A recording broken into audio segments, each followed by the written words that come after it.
നമുക്ക് എല്ലാവർക്കും അറിയുന്ന പോലെ നാലപ്പാട്ട് നാരായണ മേനോൻ പരിഭാഷപ്പെടുത്തിയ വിക്ടർ ഹ്യൂഗോയുടെ പാവങ്ങൾക്ക് 100 വയസ്സ് 1925 ആദ്യ പതിപ്പ് വരുന്നത്.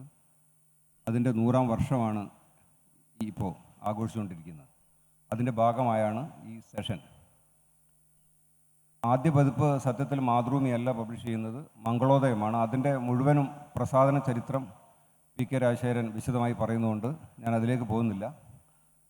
ഈ പുസ്തകത്തിൻ്റെ പാവങ്ങളെ സമഗ്രമായി പഠിച്ചുകൊണ്ട് പി.കെ. രാജശേഖരൻ ഒരു പഠനം എഴുതിയിട്ടുണ്ട്. അതിൽ പറയുന്നുണ്ട്, മലയാള ഭാവനയെ പാവങ്ങൾ മാറ്റി തീർത്തു എന്ന് പറയുന്നുണ്ട്. എങ്ങനെയാണ് മാറ്റി തീർത്തു എന്ന് പറയുന്നുണ്ട്? അത് ഒരുപാട് ആവർത്തിച്ച വാക്കുമാണ്, മാറ്റി തീർത്തു. അതെങ്ങനെയാണ് മലയാള നോവൽ ഭാവനയെ മാറ്റി തീർത്തതെന്ന് പി.കെ. പറയും. മൂന്തേട്ടൻ ഫ്രഞ്ചിൽ തന്നെ പാവങ്ങൾ വായിച്ച ആളാണ്. മൂന്തേട്ടന് 2011 ഞങ്ങൾ മാതൃഭൂമി ബുക്സ് വീണ്ടും പാവങ്ങൾ പബ്ലിഷ് ചെയ്തപ്പോൾ മൂന്തേട്ടനായിരുന്നു അതിൻ്റെ ആമുഖം എഴുതിയത്. അതിൽ മൂന്തേട്ടൻ പറയുന്നുണ്ട്, ഈ പുസ്തകം എന്താ പറയുക, ഞാൻ സ്വന്തമാക്കാൻ ആഗ്രഹിച്ചൊരു പുസ്തകമായിരുന്നു.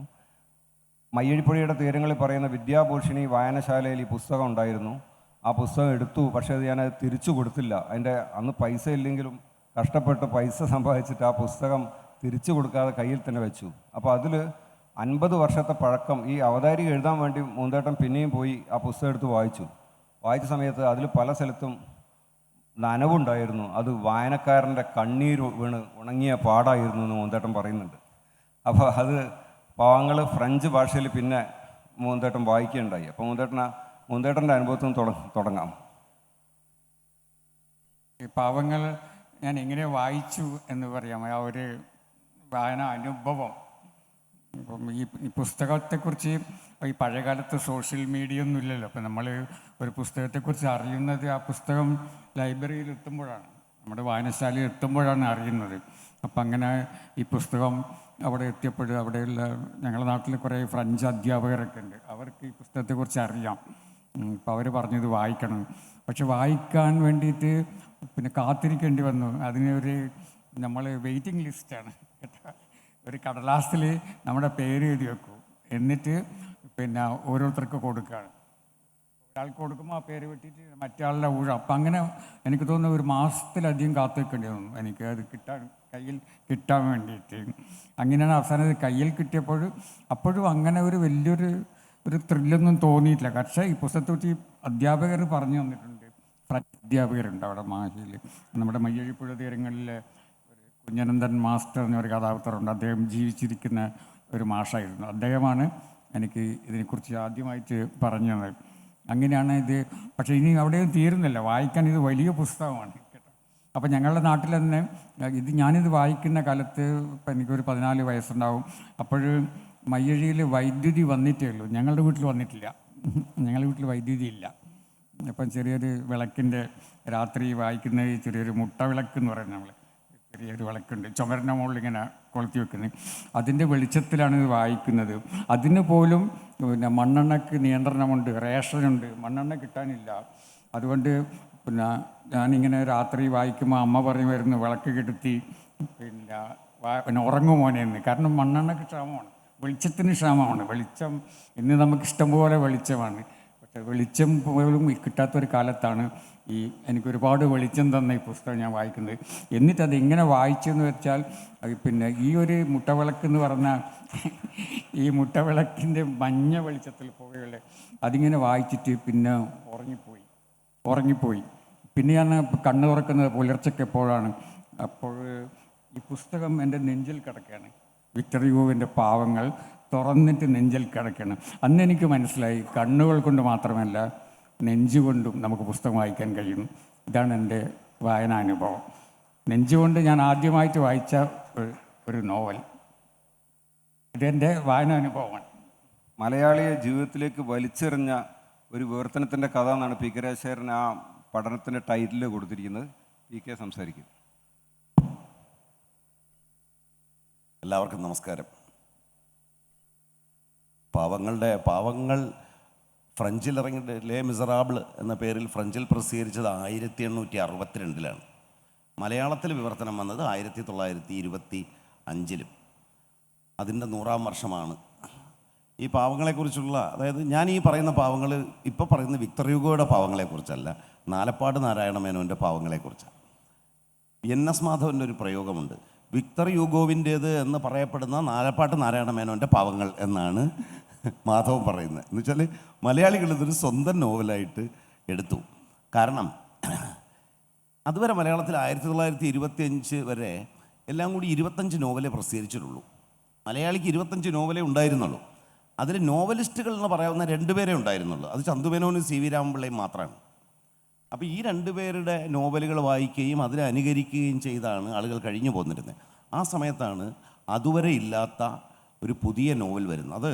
അതുവരെ രാജാക്കന്മാരും പ്രഭുകുടുംബങ്ങളിൽപ്പെട്ടവരും കസവും ശരീരവും തമ്മിൽ തിരിച്ചറിയ പറ്റാത്ത വിധം വർണ്ണശോഭയുള്ള നായികമാരുമൊക്കെയാണ് നോവലിലുണ്ടായിരുന്നത്. പക്ഷേ ഈ നോവൽ വായിച്ചപ്പോൾ നോവലിൻ്റെ ആഢ്യമായ കേന്ദ്രസ്ഥാനത്തേക്ക് വേശ്യകൾ, തെണ്ടികൾ, കള്ളന്മാർ എന്നിവർ കയറി വന്നു. സമൂഹത്തിൻ്റെ പാർശ്വങ്ങളിൽ നിന്നുള്ള മനുഷ്യർ, അതുവരെയും ആരും ഇവരുടെ കഥകൾ പറഞ്ഞിരുന്നില്ല. ആ കഥകൾ ഒരാൾ എഴുതുന്നു. അതുവരെ പരിചയമില്ലാത്ത ഒരു കഥ പറച്ചിൽ രീതി, വേറൊരു തരം ഭാഷ. അന്നത് വലിയ ബുദ്ധിമുട്ടായിരുന്നു, നമ്മുടെ ഭാഷാ ശൈലിയല്ല. അത് വിവർത്തനം ചെയ്തു. ആ വിവർത്തനത്തിന് ശേഷം മലയാളത്തിൽ റിയലിസ്റ്റ് നോവലുണ്ടായി. ഞാൻ അതിലേക്ക് വരാം. അതിനു മുമ്പ് ഈ വിക്ടർ യുഗോയുടെ നോവലിനെ കുറിച്ച് ചില കാര്യങ്ങൾ കൂടി അറിഞ്ഞിരിക്കണം. ഈ നോവലിൻ്റെ വലിയ പ്രത്യേകത, ഇത് ഏതാനും ഭാഗങ്ങളായിട്ടാണ്, വെച്ചാൽ ഇത്ര പുസ്തകങ്ങളായിട്ടാണ്. എല്ലാ പുസ്തകങ്ങളും കൂടെ ചേർത്ത് 365 അധ്യായമുണ്ട്. കൃത്യമാണ് ആ അധ്യായത്തിൻ്റെ സംഖ്യ പോലും. 365 അധ്യായം. നിങ്ങൾക്ക് പാവങ്ങൾ വായിക്കണമെങ്കിൽ ഒരു ദിവസം ഒരു അധ്യായം വെച്ച് വായിച്ചാൽ 1 കൊല്ലം കൊണ്ട് കൃത്യമായി അത് വായിച്ചു തീർക്കാൻ കഴിയും. എന്തൊരു പ്ലാനിങ് ആണെന്ന് നോക്കണം എഴുത്തുകാരൻ്റെ. രണ്ടാമത്, രാവിലെ എഴുന്നേറ്റ് നിങ്ങൾ വായിച്ചു തീർക്കാൻ പറ്റില്ല, അത് പഴയ ഭാഷയൊക്കെയാണ്. ഈ നോവൽ പ്രസിദ്ധീകരിച്ചപ്പോൾ ഇന്ന് ഉച്ചയ്ക്ക് ഞാൻ ഇങ്ങനെ ഊണ് കഴിക്കുക, സുനിൽ പിള്ളയുടെയും ഞാനും കൂടി ഊണ് കഴിച്ചിരുന്നപ്പോൾ ഒരു കമൻറ്റ് കേട്ടു നമ്മുടെ ബുക്ക് ഷോപ്പിൻ്റെ അവിടെ. പുസ്തകം പാവങ്ങളാണ്, വില 2000 രൂപ എന്ന്. പാവങ്ങൾക്ക് 2000 രൂപ വില വലിയ ബുദ്ധിമുട്ടുണ്ട്, പക്ഷേ അത് കേൾക്കേണ്ടതാണ്. പക്ഷേ ഈ നോവൽ ഇറങ്ങിയ കാലത്തും ഈ പ്രശ്നം പാവങ്ങൾ നേരിട്ടതാണ്. നോവലല്ല, യഥാർത്ഥ പാവപ്പെട്ടവർ. ഫ്രാൻസിലെ തൊഴിലാളികൾക്ക് ഈ നോവൽ വാങ്ങാൻ പറ്റില്ലായിരുന്നു. അപ്പോൾ തൊഴിലാളികൾ ചെയ്തത്, അവരെല്ലാവരും കൂടി ചേർന്ന് പണമിട്ട് ഒരു സെറ്റ് പുസ്തകം വാങ്ങിയിട്ട് ഒരാളിനെ ഇത് വായിക്കാൻ ഏർപ്പെടുത്തി. ദിനേശ് വീഡിയിൽ പണ്ട് ഉണ്ടായിരുന്നത് പോലെ. അപ്പോൾ ഒരാൾ വായിച്ചു കൊടുക്കും, അയാളുടെ ജോലി മറ്റുള്ളവർ ചെയ്യും. അങ്ങനെയാണ് പാവങ്ങൾ സ്വന്തം ജീവിതകഥ മനസ്സിലാക്കിയത്. ഈ നോവൽ ഇറങ്ങിയ വർഷം തന്നെ അതിൻ്റെ വിവർത്തനവും ഉണ്ടായി. പുസ്തകം ഇറങ്ങിയ ദിവസം മുതൽ ഇന്നുവരെയും ബെസ്റ്റ് സെല്ലറായി തുടരുന്ന നോവലാണ് ലേ മിസറാബിൾ എന്ന് കൂടി നമ്മൾ ഓർമ്മിക്കണം. ലോകത്തെ പല ഭാഷകളിൽ ഇപ്പോഴും ഇതൊരു ബെസ്റ്റ് സെല്ലർ ആണ്. ഒരു ദിവസം രാവിലെ അത് വിറ്റ് തീർന്നതല്ല, മറിച്ച് ഇത്രയും കൊല്ലങ്ങളുണ്ട്, 1.5 നൂറ്റാണ്ട് കൊണ്ട് അത് ലോക സാഹിത്യത്തെ നിരന്തരം കീഴ്പ്പെടുത്തിക്കൊണ്ടേ ഇരിക്കുന്ന നോവലാണ്. ഇതിൻ്റെ ഒരു പ്രത്യേകത, ഈ നോവൽ 1862 ഇറങ്ങിയ അതേ വർഷം തന്നെ അമേരിക്കയിൽ ഇത് അച്ചടിച്ചു. എങ്ങനെ വെച്ചാൽ അമേരിക്കയിൽ അന്ന് കോപ്പിറൈറ്റ് നിയമമില്ല. അമേരിക്കക്കാരൻ്റെ പുസ്തകത്തിനെ കോപ്പിറൈറ്റ് ഉള്ളൂ. അമേരിക്കയ്ക്ക് പുറത്തുള്ള ഏത് എഴുത്തുകാരൻ്റെ പുസ്തകവും അമേരിക്കക്കാരൻ ഒരു കോപ്പിറൈറ്റ് ഇല്ലാതെ അച്ചടിക്കും. അങ്ങനെ ഫ്രഞ്ചിൽ തന്നെ അച്ചടിച്ച് ലക്ഷക്കണക്കിന് കോപ്പി അമേരിക്കക്കാർ വിറ്റു. അപ്പോൾ ഒരാൾ ട്രാൻസ്ലേറ്റ് ചെയ്തു, ഇംഗ്ലീഷിൽ അമേരിക്കയിൽ ട്രാൻസ്ലേറ്റ് ചെയ്തു. ചാൾസ് വിൽബറിൻ്റെ ട്രാൻസ്ലേഷൻ, വലിയ പ്രസിദ്ധമായ ട്രാൻസ്ലേഷൻ. അപ്പോൾ ബ്രിട്ടീഷുകാർക്ക് അത് ട്രാൻസ്ലേറ്റ് ചെയ്യാൻ പറ്റിയില്ല. ഉടനെ ബ്രിട്ടനിലെ ഏറ്റവും പ്രശസ്തനായ ഒരു മിലിറ്ററി ഹിസ്റ്റോറിയൻ അത് വിവർത്തനം ചെയ്തു. പക്ഷേ അദ്ദേഹം ചെയ്തപ്പോൾ ഈ ബ്രിട്ടനും ഫ്രാൻസും തമ്മിലുണ്ടായ വാട്ടർലൂ യുദ്ധവും നെപ്പോളിയനും ഇതിലെ പ്രധാനപ്പെട്ട ഒരു പശ്ചാത്തലമാണ്. വാട്ടർലൂവിനെ സംബന്ധിച്ച് ഫ്രഞ്ചുകാരനായ വിക്ടർ ഹ്യൂഗോ എഴുതിയത് ശരിയല്ല എന്ന് ബ്രിട്ടീഷുകാരുടെ ഹിസ്റ്റോറിയൻ അഭിപ്രായമുണ്ട്. അയാൾ മൊത്തം തിരുത്തി അങ്ങ് എഴുതി ബ്രിട്ടീഷ് ആംഗിളിൽ. അപ്പോൾ നെപ്പോളിയനെയൊക്കെ പുള്ളി കളറടിച്ച് മായ്ച്ച് കളഞ്ഞു. അങ്ങനെ ഒരുപാട് തമാശകൾ ഉണ്ടായിട്ടുണ്ട്.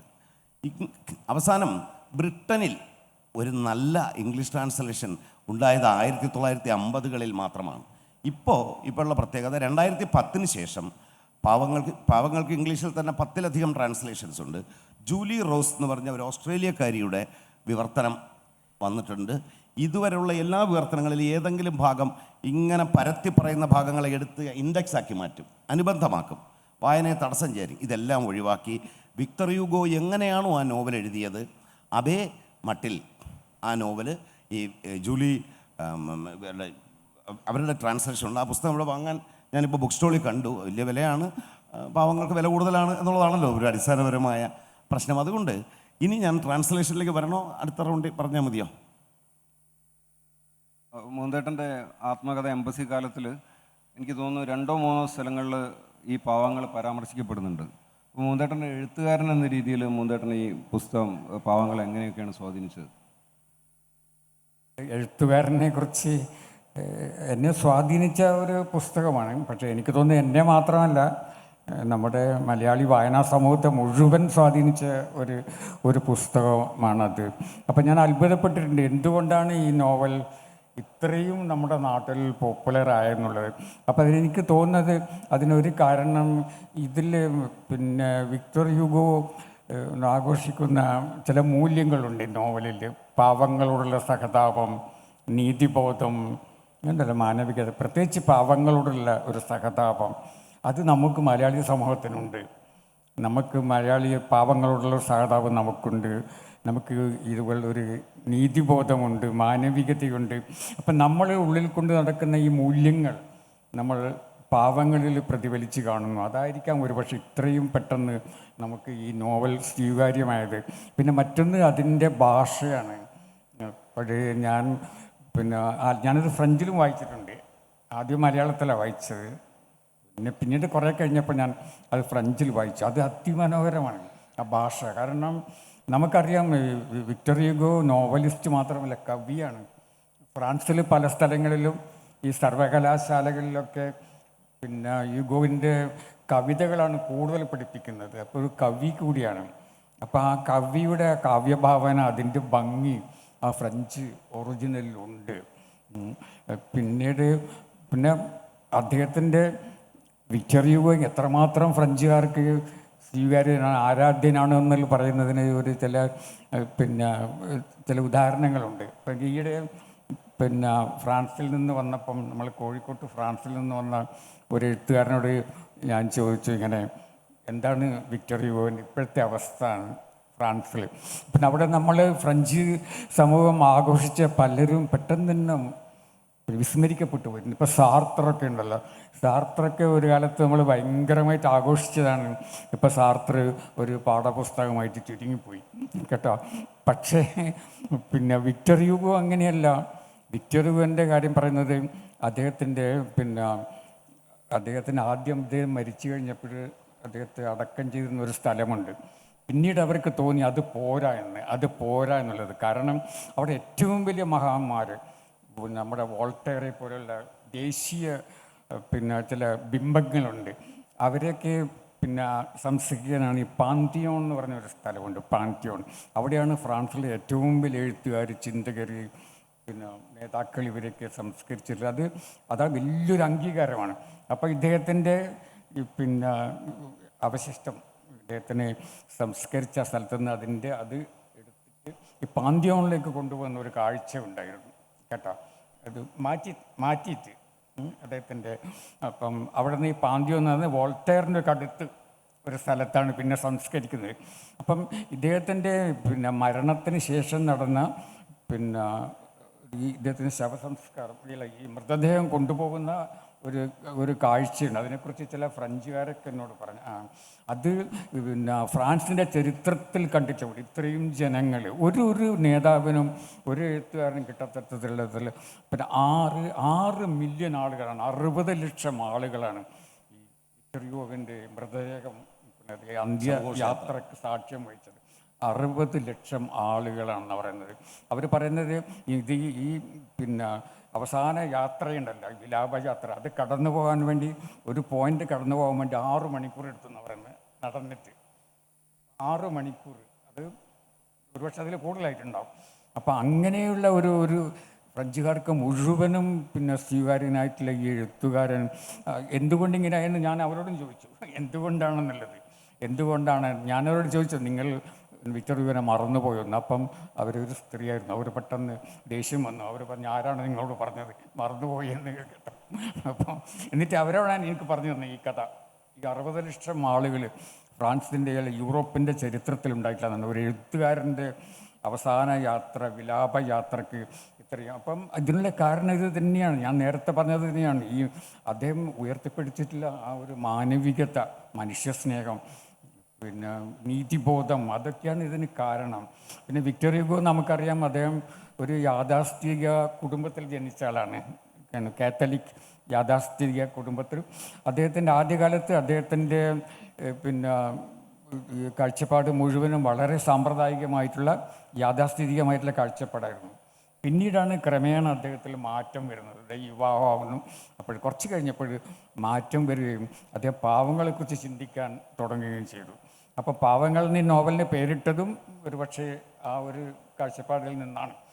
അപ്പം ഇതൊക്കെയാണ്. ഇനിയും പറയാം നമുക്ക് വിക്ടർ ഹ്യൂഗോനെ കുറിച്ച് എത്രയോ പറയാനുണ്ട്.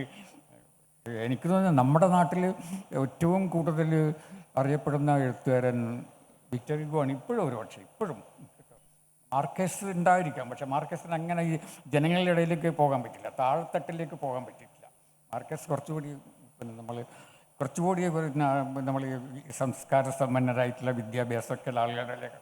പക്ഷെ വിക്ടർ ഹ്യൂഗോ അങ്ങനെയല്ല, വളരെ സാധാരണ. വിക്ടർ ഹ്യൂഗോനെ കുറിച്ച് കഥാപ്രസംഗം വരെ ഉണ്ടായിട്ടുണ്ട് പാവങ്ങളെക്കുറിച്ച്. ഒരു കാലത്ത് അമ്പലങ്ങളിൽ മുഴുവനും ക്ഷേത്രങ്ങളിൽ ഇതുണ്ടാകുമായിരുന്നു, ഈ അരികഥ കലാക്ഷ എന്തെന്ന് പറയും നമ്മൾ, ഈ കഥാപ്രസംഗം. അപ്പം അതിൻ്റെ ഫാൻ തീ എന്ന് പറഞ്ഞ കഥാപാത്രം, അവരൊക്കെ പറ്റിയുള്ള ഈ കഥാപ്രസംഗം കേട്ടിട്ട് ആളുകൾ കരഞ്ഞിട്ടുണ്ടായിരുന്നു. പിന്നെ ഞാനതിൽ പറഞ്ഞതുപോലെ മലയാളികളുടെയൊക്കെ പിന്നെ കയ്യിലുള്ള ഈ പുസ്തകത്തിൽ ഒരുപാട് കണ്ണീര് വീണിട്ടുണ്ട് നമ്മളെ വായനക്കാരുടെ. പിന്നെ ഒന്നുകൂടി ഞാൻ പറയാം, ഒരിക്കൽ എൻ്റെ ഈ മയ്യഴിപ്പുഴ തീരങ്ങൾ പിന്നെ ഇംഗ്ലീഷിലെ ഫ്രഞ്ചിലേക്ക് വിവർത്തനം ചെയ്ത ഒരു വിവർത്തകയുണ്ട്. അപ്പം പിന്നെ എന്തോ പറയും എന്നോട് പറഞ്ഞു, പിന്നെ ഞാനിങ്ങനെ മയ്യഴിപ്പുഴ തീരങ്ങളെക്കുറിച്ച് വായിച്ചപ്പോൾ അവർ പറഞ്ഞു വല്ലാതെ ടച്ചിങ് ആണെന്ന്. ഞാൻ പറഞ്ഞു നിങ്ങൾ കരഞ്ഞോന്ന് കേട്ടോ. ഞാൻ അവരോട് ചോദിച്ചു, എന്നോട് അവർ പറഞ്ഞു ഞാൻ ജീവിതത്തിൽ ഒരിക്കൽ മാത്രമേ കരഞ്ഞിട്ടുള്ളൂ, അത് വിക്ടർ ഹ്യൂഗോൻ്റെ പാവങ്ങൾ വായിച്ചിട്ടാണ്, പിന്നീട് ഞാൻ കരഞ്ഞിട്ടില്ല. ഒരു ഫ്രഞ്ചുകാരി പറയാണ് അവിടുത്തെ. അതാണ്. അപ്പം ലോകത്തിലെ എല്ലാ മനുഷ്യരുടെയും കണ്ണീര് വീണിട്ടുണ്ട് പുസ്തകത്തിൽ, സാധാരണക്കാർ മുതൽ ഈ പറയുന്ന വിവർത്തയെ പോലെ ഇൻ്റലക്ച്വൽസ് ആയിട്ടുള്ള ആളുകൾ. നമുക്കും ഈ പുസ്തകത്തിൽ നിന്ന് ഒരുപാട് പാഠം പഠിക്കാറുണ്ട്. എന്തുകൊണ്ട് ഈ പുസ്തകം ഇങ്ങനെ നിലനിൽക്കുന്നു, എന്തുകൊണ്ട് ഇത് നമ്മുടെ ഹൃദയത്തോട് ചേർന്ന് നിൽക്കുന്നു എന്നും അത് നമ്മൾ അന്വേഷിക്കേണ്ടതാണ്. ഇപ്പം അതിൻ്റെ പരിഭാഷയുടെ ചരിത്രം, പാവങ്ങളുടെ പരിഭാഷ നാലപ്പാട്ട് നാരായണ മേനോൻ നിർവഹിച്ചത് തന്നെ ഒരു അസാധാരണമായ കഥയാണ്. എൻ്റെ പ്രത്യേകത, നാലപ്പാട്ട് നാരായണ മേനോൻ്റെ ജീവിതത്തിൽ വലിയൊരു ദുരന്തം ഉണ്ടായി. അദ്ദേഹത്തിൻ്റെ ഭാര്യ അകാലത്തിൽ മരിച്ചു. ആ ദുഃഖത്തിൽ അദ്ദേഹം കണ്ണുനീർത്തുള്ളി എന്ന വിലാപകാവ്യം എഴുതി, അത് പ്രസിദ്ധീകരിച്ചു. അദ്ദേഹം ഒരു വലിയ കേസിലും കുടുംബത്തിൻ്റെ ജന്മിയുമായി ബന്ധപ്പെട്ട കേസുകളിൽ ഇങ്ങനെ വിഷമിച്ച് കഴിയുന്ന കാലത്ത് ആണ് അദ്ദേഹം പാവങ്ങൾ വായിക്കുന്നത്. പാവങ്ങൾ വായിച്ചിട്ട് അദ്ദേഹത്തിൻ്റെ അടുത്ത സുഹൃത്ത് മഹാകവി വള്ളത്തോൾ നാരായണ മേനോനാണ്. വള്ളത്തോളും നാലപ്പാടിനും കൂടി നടക്കാനിറങ്ങും. വള്ളത്തോളിന് ഇംഗ്ലീഷൊന്നും അറിഞ്ഞുണ്ടായിരുന്നു. അപ്പോൾ താൻ വായിച്ച ഈ നോവലിൻ്റെ കഥ നാലപ്പാടൻ വള്ളത്തോളിന് പറഞ്ഞു കൊടുക്കും. വള്ളത്തോളിന് കഥ കേട്ട് കേട്ട് കേട്ട് കഥയുടെ അന്ത്യം എന്തെന്നറിയാനുള്ള ആകാംക്ഷ മൂത്ത് പറഞ്ഞ് ഇതൊന്ന് മലയാളത്തിൽ പരിഭാഷപ്പെടുത്തണം. വള്ളത്തോളിൻ്റെ ഏറ്റവും വലിയ പ്രത്യേകത, പരിഭാഷയിലൂടെ മാത്രമേ സാഹിത്യം വളരുകയുള്ളൂ എന്ന് മലയാളത്തിൽ ഏറ്റവും കൂടുതൽ വാദിച്ച എഴുത്തുകാരൻ വള്ളത്തോൾ നാരായണ മേനോനായിരുന്നു. അങ്ങനെ അദ്ദേഹം ട്രാൻസ്ലേറ്റ് ചെയ്യാൻ തുടങ്ങി. വിവർത്തനം 2 കൊല്ലം കൊണ്ട് വിവർത്തനം പൂർത്തിയാക്കി. വിവർത്തനം പൂർത്തിയായി കഴിഞ്ഞപ്പോൾ ഒരു ചെറിയ പ്രശ്നം വന്നു, ഇത് അച്ചടിക്കണം. അന്നത്തെ കേരളത്തിലെ ഏറ്റവും പ്രധാനപ്പെട്ട പ്രസിദ്ധീകരണശാല, പുസ്തക പ്രസിദ്ധീകരണശാല തൃശ്ശൂരിലെ മംഗളോദയമാണ്. അല്ലെങ്കിൽ പിന്നെ തിരുവനന്തപുരത്ത് BV ബുക്ക് ഡിപ്പോയേ ഉള്ളൂ. അപ്പോൾ വള്ളത്തോളിനും എളുപ്പം നാരായണ മേനോനും തൃശ്ശൂർ പോയി മംഗളോദയത്തിൽ പോയി. മംഗളോദയത്തിൽ ചെന്നപ്പോൾ അവർ പറഞ്ഞു, ഇത് മൊത്തം അച്ചടിക്കാനുള്ള പണം ഞങ്ങളുടെ കയ്യിലില്ല. മൊത്തം അച്ചടിച്ചാൽ 10,000-2,000 പേജ് വരും. 2,000 പേജുള്ള ഒരു നോവൽ ഇപ്പം തന്നെ മലയാളത്തിൽ ഒരെണ്ണേ ഉള്ളൂ. അപ്പോൾ അതുകൊണ്ട് നിങ്ങൾ സ്വന്തം കയ്യിൽ നിന്ന് പണം ഇറക്കിയാൽ ഇത് അച്ചടിക്കാം എന്ന് പറഞ്ഞു. അപ്പോൾ വള്ളത്തോളിനും മാലപ്പാട് നാരായണ മേനോൻ, വള്ളത്തോൾ നാരായണ മേനോനൊക്കെ കേട്ടാൽ നല്ല ഇഫക്റ്റൊക്കെയാണ്, ഒരു ഗമയൊക്കെ തോന്നും. വീട്ടിൽ 5-6 ആനയുണ്ടെന്നൊക്കെ തോന്നും. പക്ഷെ ദാരിദ്ര്യമായിരുന്നു, പൈസയൊന്നുമില്ലാത്ത പാർട്ടികളാണ്. സാഹിത്യ വള്ളത്തോൾ സ്വന്തം പുസ്തകം കൊണ്ടു നടന്ന് വിറ്റ ആൾ കൂടിയാണ്. അപ്പോൾ വള്ളത്തോൾ പറഞ്ഞു, ഈ പുസ്തകം പ്രസിദ്ധീകരിച്ചേ തീരൂ. ഞാൻ എൻ്റെ മൊത്തം പുസ്തകങ്ങളുടെയും റൈറ്റ് നിങ്ങൾക്ക് വേണ്ടി പണയം വയ്ക്കുന്നു. ഈ പുസ്തകം അച്ചടിക്കാമോ? അതായത് മലയാളത്തിൻ്റെ ഏറ്റവും വലിയ മഹാകവി സ്വന്തം പുസ്തകങ്ങൾ ഒരു പ്രസാധനശാലയ്ക്ക് തീറാധാരം കൊടുത്തുകൊണ്ടാണ് ഈ പാവങ്ങൾ അച്ചടിച്ചത്. 2 കവികൾ ചേർന്ന് ആധുനിക മലയാള നോവലിനെ സൃഷ്ടിച്ചു എന്നുകൂടി നമ്മൾ ഓർക്കണം. അപ്പം അങ്ങനെ ആദ്യത്തെ വോള്യം 1925 അച്ചടിച്ചു. 876 പേജുണ്ടായിരുന്നു. ഈ പുസ്തകം എടുത്ത് അത് അച്ചടിച്ച പുസ്തകം വാങ്ങി സ്വന്തം നിലയിലാണല്ലോ പ്രസിദ്ധീകരിച്ചിരിക്കുന്നത്. പിറ്റേ ദിവസം രാവിലെ മുതൽ ഒരു വേലക്കാരനെയും കൂട്ടി വള്ളത്തോളും നയിക്കുന്നു. വേലക്കാരൻ പുസ്തകം ചുമക്കുന്നു. നാലപ്പാടൻ പിന്നാലെ പോകുന്നു. ഓരോ വീട്ടിലായിട്ട് കയറി ഇറങ്ങി പുസ്തകം വിൽക്കാൻ തുടങ്ങി. വള്ളത്തോൾ വലിയ മാർക്കറ്റിംഗ് വിദഗ്ധൻ കൂടിയായിരുന്നു. അപ്പോൾ MBA ഒന്നും പഠിച്ചിട്ടല്ല. വള്ളത്തോൾ അന്നത്തെ വലിയ ജന്മി കുടുംബങ്ങളിലാണ് പോകുന്നത് ഇത് വിൽക്കാൻ. അപ്പോൾ ഈ വള്ളത്തോൾ വരികയാണല്ലോ, നോ എന്ന് പറയാൻ പറ്റില്ല ആർക്കും. അപ്പോൾ വള്ളത്തോൾ ഇങ്ങനെ പലർക്കും പുസ്തകം വിറ്റ് ഈ പൈസ മുതലാക്കണ്ടേ, വള്ളത്തോളിന് സ്വന്തം പുസ്തകം തിരിച്ചെടുക്കണം. പിന്നെ ഇതിൽ പൈസ കിട്ടിയാലേ അടുത്ത ഭാഗം അച്ചടിക്കാൻ പറ്റൂ. അങ്ങനെ വിൽക്കാൻ പോയ വഴിക്ക് കോട്ടയ്ക്കൽ PS വാര്യരെ കാണാൻ പോയി. വൈദ്യരത്നത്തിനെ വള്ളത്തോളിനെ സ്വീകരിച്ചിരുത്തി. വൈദ്യരത്നം അപ്പോൾ ഇതാണ് പാവങ്ങൾ വിൽക്കാൻ വന്നതാണ് എന്ന് പറഞ്ഞു. ഒരു കോപ്പി കൊടുത്തു. PS Warrier managing trustee Kottakkal Arya Vaidya Sala. അപ്പോൾ അതിൻ്റെ പൈസ കൊടുത്തു. ഉടനെ തന്നെ അടുത്ത ഒരു പുസ്തകം കൂടെ വീണ്ടും കൊടുക്കുന്നു. അത് വൈദ്യൻ PS വാര്യർക്ക്. അപ്പോൾ PS വാര്യർ അതിനും കൊടുത്തു പൈസ. അപ്പോൾ ഒരെണ്ണം കൂടി കൊടുത്തു, 3. 4ാമത്തെ കോപ്പി കൊടുത്തപ്പം PS വാര്യർ പറഞ്ഞു ഒരെണ്ണം കൂടി വേണം. അപ്പോൾ വള്ളത്തൊളിച്ച് അതാർക്ക കഴകക്കാരൻ വാര്യർക്ക് എന്ന് PS വാര്യർ പറഞ്ഞൊരു കഥയുണ്ട്. അദ്ദേഹം ഇത് വിൽക്കാൻ തിരുവനന്തപുരത്ത് വന്നിട്ടുണ്ടോ എന്നെനിക്ക് അറിഞ്ഞുകൂടാ, ഞാൻ അന്വേഷിച്ചത് കണ്ടുപിടിക്കാൻ പറ്റിയില്ല. അദ്ദേഹം പാലായിൽ പോയി ക്രിസ്ത്യൻ മുതലാളിമാർക്കത് വിറ്റു. ഏറ്റവും കൂടുതൽ പുസ്തകം വിറ്റ സ്ഥലങ്ങളൊന്നും തലശ്ശേരിയാണ്. കെ സി ചന്തു നമ്പ്യാർക്ക് ആണ് അതിൻ്റെ അവിടുത്തെ വിൽപ്പനയെ സഹായിച്ചത്. അങ്ങനെ കേരളത്തിലുടനീളം ഈ പുസ്തകം കൊണ്ടു നടന്ന് തൻ്റെ കൂട്ടുകാരനായ കവിയുടെ പുസ്തകം വിൽക്കാൻ വലിയ തലയെടുപ്പുള്ള മഹാകവി കൊണ്ടു നടന്ന് വിൽക്കുന്നു. എന്നിട്ട് ആ പൈസ കൊണ്ടുവന്ന് തൻ്റെ പുസ്തകങ്ങൾ തിരിച്ചെടുക്കുന്നു. 1927 2ാം വോള്യം പ്രസിദ്ധീകരിക്കുന്നു. 1928 3ാമത്തെ വോള്യവും പ്രസിദ്ധീകരിച്ചു. മൊത്തം 2510 പേജാണ് ഈ പാവങ്ങളുടെ വിവർത്തനങ്ങൾക്കുള്ളത്. ആ പാവങ്ങളുടെ വിവർത്തനം പൂർത്തിയായ 1928 ഈ പുതിയ കഥാപാത്രം പാവങ്ങളുടെ ജീവിതം ഇതിൽ പ്രചോദനം കൊണ്ടൊരു പുതിയ തലമുറ ഉയർന്നു വന്നു. അതിലങ്ങനെ പ്രചോദനം കൊണ്ട് ഒരു ചെറുപ്പക്കാരൻ പയ്യൻ ഒരു കഥ എഴുതി. ആദ്യത്തെ കഥ എഴുതി. സാധുക്കൾ എന്നാണ് കഥയുടെ പേര്. പാവങ്ങൾ സാധുക്കൾ. ആ പയ്യൻ പിന്നീട് തകഴി ശിവശങ്കരപിള്ള എന്നാണ് അറിയപ്പെട്ടത്. തകഴിയുടെ ആദ്യത്തെ കഥ സാധുക്കൾ എന്നായിരുന്നു. ആ കഥാപാത്രത്തിനെ ഈ ജാങ് വൾഴാങ് അല്ലെങ്കിൽ ജീൻവാൽ ജീൻ എന്ന് മലയാളികൾ വിളിക്കുന്ന, ഫ്രഞ്ചിൽ ജാങ് വൾഴാങ് എന്ന് വിളിക്കുന്ന ഈ കഥാപാത്രം ഓടയിൽ നിന്ന് ഇല്ലേ പപ്പു, കേശവദേവിൻ്റെ ഓടയിൽ നിന്നിലെ പപ്പുവിനെ അന്വേഷിച്ച് നിങ്ങൾ ദൂരെ ഒന്നും പോകണ്ട, പാരീസ് വരെ പോയാൽ മതി. അത് ജാങ് വൾഴാങ് തന്നെയാണ് ഈ കഥാപാത്രം. ഇങ്ങനെ മലയാളത്തിൽ എത്ര നോവലുകളിൽ പല രൂപങ്ങളിൽ ഈ പാവങ്ങളൊന്ന് വേശ്യ കഥാപാത്രം. ഫന്തീൻ എന്ന് പറഞ്ഞ വേശ്യാവൃത്തിയിലേക്ക് നിർബന്ധിക്കപ്പെട്ട ഫന്തീൻ എന്ന് പറഞ്ഞാൽ അവളുടെ മകളെ കൊസേത്ത് എന്ന് പറഞ്ഞ മകളെ വളർത്തുകയാണ് ജാങ് വൾഴാങ്. അദ്ദേഹത്തിൻ്റെ മകളോ ഒന്നുമല്ല. ആ മഹാനായ മനുഷ്യസ്നേഹി ഫന്തീനും കൊസത്തും എത്രയോ നോവലുകളിൽ ആവർത്തിച്ചു.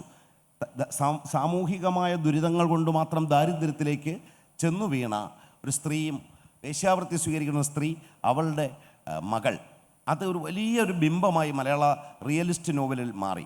അപ്പം മലയാളത്തിൽ പുതിയൊരു നോവൽ ഭാവന ഉണ്ടാക്കി. അതായത് റിയലിസം എന്ന് പറഞ്ഞ പുതിയ നോവൽ 1934 തലയോട് എന്ന് ഒരു നോവൽ തകഴി എഴുതുന്നു. 34 ഈ തലയോട് എഴുതാൻ തുടങ്ങുന്നത്. പരമാർത്ഥങ്ങൾ, തലയോട് തുടങ്ങിയ നോവലുകൾ അദ്ദേഹം എഴുതുന്നത് ഈ പാവങ്ങൾ വായിച്ചതിൻ്റെ പ്രചോദനത്തിലാണ്. മാത്രമല്ല കേശവദേവിൻ്റെ നോവലുകളായാലും ശരി, ബഷീർ ആയാലും ശരി, ഈ പുതിയ നോവലുകൾ മുഴുവൻ ഈ വിക്ടർ ഹ്യൂഗോയുടെ പാവങ്ങളിൽ നിന്നല്ല, കുറച്ചുകൂടി കൃത്യമായി പറഞ്ഞാൽ നാലപ്പാടൻ്റെ പാവങ്ങളിൽ നിന്ന് പുറത്തു ചാടിയവരാണ്. ആ സമയത്ത് ഒരു നിരൂപകർ അഭിപ്രായം പറയാതിരിക്കുന്നത് ശരിയല്ലല്ലോ അല്ലേ? നിരൂപകർക്കും പറയണം. കുറ്റിപ്പുഴ കൃഷ്ണപിള്ള എന്ന ചെറുപ്പക്കാരനായ നിരൂപകൻ പറഞ്ഞു, അദ്ദേഹമാണ് അതിൻ്റെ ഏറ്റവും ലോങ്ങസ്റ്റ് റിവ്യൂ എഴുതിയത്. അതിഗംഭീരമായ റിവ്യൂ ആയിരുന്നു. എൻ്റെ ഓരോ അംശവും പറഞ്ഞു. അവസാനത്തെ പാരഗ്രാഫ് പറഞ്ഞു, പക്ഷേ ഇതൊക്കെയാണെങ്കിലും ഇതിനകത്ത് മലയാളിക്ക് ദഹിക്കാത്ത ഒരുപാട് പ്രയോഗങ്ങളുണ്ട്, ശൈലീഭംഗങ്ങളുണ്ട് എന്ന് പറഞ്ഞു. അപ്പോൾ ശൈലീഭംഗം ഇതാണ്: വായിൽ വെള്ളിക്കരണ്ടിയായിട്ട് സ്വർണ്ണക്കരണ്ടിയായിട്ടൊക്കെ നമ്മൾ പറയുമല്ലോ, അത് നാലപ്പാടനാണ് എഴുതിയത്. വായിൽ വെള്ളിക്കയലുമായി എന്നാണ് അദ്ദേഹം, വെള്ളിക്കയിലുമായി എന്നാണ്. അത് പിന്നീട് നമ്മൾ വെള്ളിക്കരണ്ടിയാക്കി മാറ്റി. അതൊരു മലയാള ശൈലിയല്ല. ഇതുപോലുള്ള കുറേ പ്രയോഗങ്ങൾ, അതായത് വളരെ ഘോരമായ ചില വിവർത്തനങ്ങളൊക്കെ ഉണ്ട് അതിനകത്ത്. നമുക്കിത് സൂഹിക്കില്ല. 100 കൊല്ലം മുമ്പ് നടന്നതാണ്. അപ്പോൾ ഈ ശൈലീഭംഗം എഴുതി ജന്മനാഥന ക്ഷിപ്രകോപിയാണ് കുട്ടികൃഷ്ണമാരാർ. അതിന് പുറമെ നാലപ്പാടൻ്റെ മൂത്ത വക്കീലുമാണ്. ചാടി വീണു. ഇപ്പോൾ കുറേ BA ഇറങ്ങിയിട്ടുണ്ട്, ഇംഗ്ലീഷ് പഠിച്ചു എന്നുള്ള അഹങ്കാരത്തിൽ ശൈലീഭംഗം എന്നിങ്ങനെ ആഘോഷിച്ച് നടക്കുകയാണ്. എന്താണ് ഈ ശൈലീഭംഗം എന്ന് പറഞ്ഞ് മാരാർ ആഞ്ഞടിച്ചു കളഞ്ഞു. കുറ്റിപ്പുഴ പേടിച്ചു പോയി. കാരണം മാരാർ സിംഹരൂപിയാണ്. അങ്ങനെ മാരാർ ഇതിനുവേണ്ടി വാദിച്ചു. മാരാർ പറഞ്ഞു, മലയാള സാഹിത്യത്തിലൊരു വലിയ പ്രക്ഷോഭവും തൽഫലമായി ഒരു മഹനീയ പരിവർത്തനവും ഉണ്ടാക്കിയ നോവലാണ്.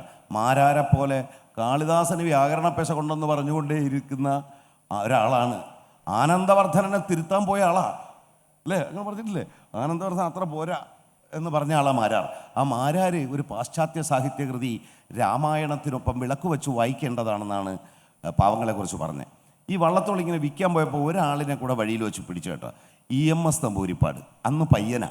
EMS തമ്പൂരിപ്പാട് പറഞ്ഞു അവിടെ നിൽക്കുമെന്ന് പറഞ്ഞ് എടുക്ക് 10 ഉറുപ്പ്യ എന്ന് പറഞ്ഞ് ഒരു പുസ്തകം കൊടുത്തു. EMS പറഞ്ഞു, പിന്നീട് ഞാനൊരു കമ്മ്യൂണിസ്റ്റായി മാറിയതിന് പിന്നിൽ എനിക്ക് ആദ്യം അത് ഇഷ്ടപ്പെട്ടില്ല. പക്ഷേ ഞാൻ ആ പുസ്തകം വായിച്ചു തുടങ്ങിയോടുകൂടി ഞാൻ മറ്റൊരാളായി മാറുകയായിരുന്നു. അങ്ങനെ കേരളത്തിൻ്റെ രാഷ്ട്രീയത്തെയും സാഹിത്യത്തെയും മുഴുവൻ ഈ പുസ്തകം മാറ്റി. ഒരു സംഭവം കൂടി ഞാൻ പറഞ്ഞുകൊള്ളട്ടെ. ജവഹർലാൽ നെഹ്റു പ്രധാനമന്ത്രിയായി ഇരുന്ന സമയത്ത് ആന്ദ്രേ മാൽറോ എന്ന് പറഞ്ഞ അതിപ്രശസ്തനായ ഫ്രഞ്ച് നോവലിസ്റ്റ് ഫ്രാൻസിൻ്റെ സാംസ്കാരിക മന്ത്രിയായി. അദ്ദേഹം സ്വാഭാവികമായിട്ട് പ്രധാനമന്ത്രിയെ സന്ദർശിച്ചു, ഡൽഹിയിൽ വന്ന്.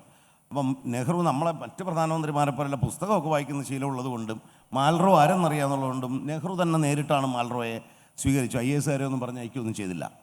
മാൽറോയോട് പല കാര്യങ്ങളുമൊക്കെ പറഞ്ഞതിൻ്റെ കൂട്ടത്തിൽ നെഹ്റു പറഞ്ഞു, ഇന്ത്യയിലെ സ്വാതന്ത്ര്യ സമരത്തെ സഹായിച്ചതിലൊന്ന് വിക്ടർ ഹ്യൂഗോയുടെ ലേ മിസറാബിള് ഇന്ത്യൻ ഭാഷകളിൽ മലയാളം മാത്രമല്ല പരിഭാഷപ്പെടുത്തിയതാണ്. അത് നിങ്ങൾക്കറിയുമോ എന്ന് ചോദിച്ചു. പിന്നീട് ആന്ദ്രേ മാൽറോ തൻ്റെ ഡയറി കുറിപ്പുകൾ, അതൊരു പുസ്തകമായിട്ട് പ്രസിദ്ധീകരിച്ചിട്ടുണ്ട്, അതിന് ജേണൽസ്. ആ ജേണൽസിനകത്ത് എങ്ങനെയാണ് വിക്ടർ ഹ്യൂഗോയും പാവങ്ങളും ഇന്ത്യയെ സ്വാധീനിച്ചത്, ഇന്ത്യൻ സ്വാതന്ത്ര്യ സമരത്തെ പ്രചോദിപ്പിച്ചത് എന്നും എഴുതിയിട്ടുണ്ട്. അപ്പോൾ നമ്മുടെ പുതിയ മലയാളിയെ, മലയാള നോവലിനെയും സാധാരണ മനുഷ്യനെയും സൃഷ്ടിച്ചു എന്നുള്ളതാണ് പാവങ്ങൾ വിവർത്തനത്തിൻ്റെ പ്രാധാന്യം. അതുകൊണ്ട് നാലപ്പാടൻ്റെ മലയാള സാഹിത്യത്തിനുള്ള സ്ഥാനം ഒരു കവി എന്നുള്ള നിലയിൽ അല്ല, ആധുനിക മലയാള നോവലിൻ്റെ സ്രഷ്ടാവായ പരിഭാഷകൻ എന്നുള്ള അർത്ഥത്തിൽ കൂടി ഒരു സ്ഥാനമുണ്ട് അദ്ദേഹത്തിന്. എംബസി കാലത്തിൽ മൂന്തേട്ടന് ഒരു ഭാഗത്ത് എഴുതുന്നുണ്ട്, വലിയ എഴുത്തുകാർ അവരുടെ നോവലിൽ തടവിലാവുന്നത് പതിവാണ്. അവിടെ നിന്ന് അവർക്ക് പുറത്തു വരാൻ കഴിയാതെ വരുന്നു. അങ്ങനെയാണ് OV വിജയൻ ഖസാക്കിൻ്റെ ഇതിഹാസത്തിൻ്റെ തടവിലായത്. എത്ര പാടുപെട്ടിട്ടും വിജയന് അതിൽ നിന്ന് മോചിതനാകാൻ കഴിഞ്ഞില്ല. വിക്ടർ ഹ്യൂഗോ പാവങ്ങളിൽ ബന്ധസ്ഥനായി. ഒരു വലിയ കാവ്യപ്രപഞ്ചത്തിനുടമയായിരുന്നു ഹ്യൂഗോ എന്ന് ഈ പുസ്തകത്തിൽ അല്ല അദ്ദേഹം ഞാൻ പറഞ്ഞിരുന്നു വെച്ചാൽ ഈ വിക്ടർ ഹ്യൂഗോവിൻ്റെ നമ്മുടെ ഉണ്ടാക്കിയിട്ടുള്ള സ്വാധീനവും അദ്ദേഹത്തിൻ്റെ അതിൻ്റെ തൊട്ടപ്പുറത്ത് ഞാൻ പറയുന്നുണ്ട്, പലപ്പോഴും എഴുത്തുകാരുടെ എഴുത്തിനേക്കാളും വളർന്നു പോകും. എഴുത്തുകാർ എഴുത്തിനേക്കാളും വലുതായി പോകും, എഴുത്ത് പിറകിലായി പോകും. അങ്ങനെയുള്ള എഴുത്തുകാരുണ്ട് നമ്മുടെ നാട്ടിലുണ്ട്. അങ്ങനെ എഴുത്തുകാരാണ് വലുത്, അവരുടെ എഴുത്തെല്ലാം. പക്ഷേ ചില സമയത്ത് എഴുത്തും എഴുത്തുകാരും ഒരേപോലെ വലുതാവുന്നുണ്ട്. അതാണ് വിക്ടർ ഹ്യൂഗോ കേട്ടോ. അത് എഴുത്തും എഴുത്തുകാരനും ഒരേപോലെ. അതാണ് ഞാൻ അതിൽ പറയാൻ ഉദ്ദേശിച്ചിരുന്നത്. എനിക്ക് തോന്നുന്നത് കുറച്ചുകൂടി നമ്മൾ വിക്ടർ ഹ്യൂഗോൻ്റെ വിക്ടർ ഹ്യൂഗോ എങ്ങനെ എഴുതി എന്നുള്ളതുണ്ടല്ലോ ആ ഒരു കാലത്ത്. അദ്ദേഹത്തിൻ്റെ അതുകൂടി വേണമെങ്കിൽ നമുക്ക് പറയാം. അദ്ദേഹത്തിൻ്റെ സ്വഭാവം, അദ്ദേഹം മുൻകോപിയായിരുന്നു. അത് ആർക്കും അറിയില്ല. വിക്ടർ ഹ്യൂഗോൻ്റെ ഫോട്ടോ കണ്ടാൽ നമുക്ക് അങ്ങനെ തോന്നില്ല. അദ്ദേഹം പെട്ടെന്ന് ദേഷ്യം വരുന്ന ഒരാളായിരുന്നു. ഭയങ്കരമായിട്ട് പൊട്ടിത്തെറിക്കും. എപ്പോഴും അസ്വസ്ഥനായിരുന്നു. അങ്ങനെ ഒരു ശാന്തനായിട്ടുള്ള ഒരാളല്ല. ഈ നോവൽ വായിക്കുമ്പോൾ അദ്ദേഹം ഒരു സന്യാസിയെ പോലെ ഒരാളാണെന്ന് നമുക്ക് തോന്നുക. അദ്ദേഹത്തിൻ്റെ നോവൽ വായിക്കുമ്പോഴും ആ ഫോട്ടോ കാണുമ്പോഴും അതിൽ നിന്നൊക്കെ വ്യത്യസ്തനായിട്ടുള്ള ഒരു സ്വഭാവമാണ്. ഇപ്പം ദേഷ്യം വരും, അങ്ങനെയൊക്കെയുള്ള ആളാണ്. അങ്ങനെ അക്ഷമയായിരുന്നു അദ്ദേഹത്തിന്. അങ്ങനെ അക്ഷമയും ദേഷ്യവും ഈ മുൻകോപമൊക്കെ ഉള്ള ഒരാൾ എങ്ങനെ ഇത്ര വലിയ നോവൽ എഴുതി എന്നുള്ളത് അത് അദ്ദേഹത്തിന് എവിടെ നിന്ന് ഇത്രയും ക്ഷമ കിട്ടി. മാത്രമല്ല അതിൽ മറ്റൊരു അത്ഭുതം എന്ന് പറയുന്നത് ഈ അതിൽ പാരീസ് നഗരത്തിൻ്റെ അടിയിൽ അഴുക്ക് ചാലുകളുടെ ഒരു നെറ്റ്വർക്ക്, ഒരു ശൃംഖലയുണ്ട്. ആരോ പറഞ്ഞിട്ട് 60 കിലോമീറ്റർ മറ്റുണ്ടത്രേ ഈ കാറ്റകോംസ്. ഈ അഴുക്ക് ചാലുകൾ. അത് പാരീസ് നഗരം മുഴുവനും കണക്ട് ചെയ്തിട്ട് പോവാണ് അടിയിൽ കൂടെ. നമ്മൾ കാണുന്നില്ല വലിയ അഴുക്കാലുകൾ. അപ്പം നമ്മളത് അളന്നിട്ടുണ്ടെങ്കിൽ 60 കിലോമീറ്റർ മറ്റുണ്ടെന്ന് പറയുന്നത്. ഈ മനുഷ്യൻ വിക്ടർ ഹ്യൂഗോ ഈ നോവലിൽ ഈ അഴുക്കുചാലുകളെ കുറിച്ച് വിശദമായിട്ട് പറയുന്നുണ്ടല്ലോ. ഈ ജീൻ വാൽജാൻ അയാൾ ഈ അഴുക്കുചാലുകളിൽ കൂടെ അവിടെയാണ് അയാൾ ഒളിച്ചിരിക്കുന്നത്. അപ്പോൾ അഴുക്കിയാലിൻ്റെ വിശദാംശങ്ങൾ മുഴുവനും അതിലുണ്ട്. അപ്പം ആ ഒരു കാലത്തുണ്ടല്ലോ എങ്ങനെ ഇദ്ദേഹം ഇത് കണ്ടെത്തി എന്നുള്ളതാണ്. അപ്പം പറയുന്നത് ഈ മനുഷ്യന് അഴുക്കിയാലിൽ ഇറങ്ങിപ്പോയി എന്നാണ് കേട്ടോ. അഴുക്കുചാലയിൽ ഇറങ്ങിപ്പോയിട്ട് അത് അനുഭവിച്ചു, അത് എങ്ങനെയാണെന്നുള്ള അതിൽ കൂടെയൊക്കെ നടന്നു. പിന്നെ ഈ അഴുക്കുചാലിൻ്റെ ബ്ലൂ പ്രിൻ്റ് ഉണ്ടല്ലോ ഉണ്ടാക്കിയ, അന്ന് കമ്പ്യൂട്ടറൊന്നുമില്ലല്ലോ, അത് ഇദ്ദേഹം പരിശോധിച്ചു. അപ്പോൾ അത്രയും അധ്വാനിക്കുന്നുണ്ട്. അത് അക്ഷമയുള്ള മുൻകോപിയായിട്ടുള്ള ഒരു എഴുത്തുകാരൻ ഇത്രയും ക്ഷമയോട് കൂടിയിട്ടാണ് ഈ നോവൽ എഴുതിയെന്നുള്ളത്. അതും നമ്മളെ അത്ഭുതപ്പെടുത്തുന്നുണ്ട്. പിന്നീട് രാജശേഖരൻ പറഞ്ഞതുപോലെ നമ്മുടെ നാട്ടിലുള്ള ഈ സാമൂഹിക പരിവർത്തനത്തിന് വിക്ടർ ഹ്യൂഗോൻ്റെ വലിയ സംഭാവന ഉണ്ട്. പക്ഷെ നമ്മൾ എവിടെ അത് പറയില്ല. നമ്മൾ പുരോഗമന സാഹിത്യത്തെക്കുറിച്ചൊക്കെ ജീവൽ സാഹിത്യത്തെക്കുറിച്ചൊക്കെയാണ് പറയുക അല്ലേ. നമ്മുടെ സമൂഹം ഇത്ര അതിൽ പങ്കുവഹിച്ചിട്ടുള്ളത് അവരൊക്കെയാണെന്ന് നമ്മൾ പറയും. തകഴിയും കൂട്ടരും ഒക്കെ ശരിയാണ്, അവരായിരിക്കാം. പക്ഷേ അവരെ പോലും സ്വാധീനിച്ചവരാണ് വിക്ടർ ഹ്യൂഗോ. എനിക്ക് ചിലപ്പോൾ തോന്നും വിക്ടർ ഹ്യൂഗോവും പാവങ്ങളും ഇല്ലെങ്കിൽ ചിലപ്പോൾ നമ്മുടെ സമൂഹം ഇന്നത്തെ പോലെ ആകുമായിരുന്നു എന്നുള്ളത് കേട്ടോ. അത്രയധികം ആഴത്തിൽ ആ മനുഷ്യൻ നമ്മളെ സ്വാധീനിച്ചിട്ടുണ്ട്. അപ്പം അത് വിക്ടർ ഹ്യൂഗോനെ വേണ്ട വിധത്തിൽ നമ്മൾ കണ്ടെത്തിയോന്ന് എനിക്ക് സംശയമുണ്ട്. ഈ ഒരു നോവൽ എൻ്റെ അഭിപ്രായത്തിൽ ഇത് എല്ലാ വീടുകളിലും ഇതിൻ്റെ ഒരു കോപ്പി ഉണ്ടാവണം, നമ്മുടെ എല്ലാ വീടുകളിലും കേരളത്തിൽ. അതവിടെ നിന്നുകൊള്ളട്ടെ. വായിക്കാൻ സമയമില്ലെങ്കിലും വെറുതെ അതൊന്നും കണ്ടാൽ തന്നെ ഉണ്ടല്ലോ, കണ്ടാൽ തന്നെ നമ്മളറിയാതെ നമ്മൾ നല്ല മനുഷ്യർ ആയി പോകും.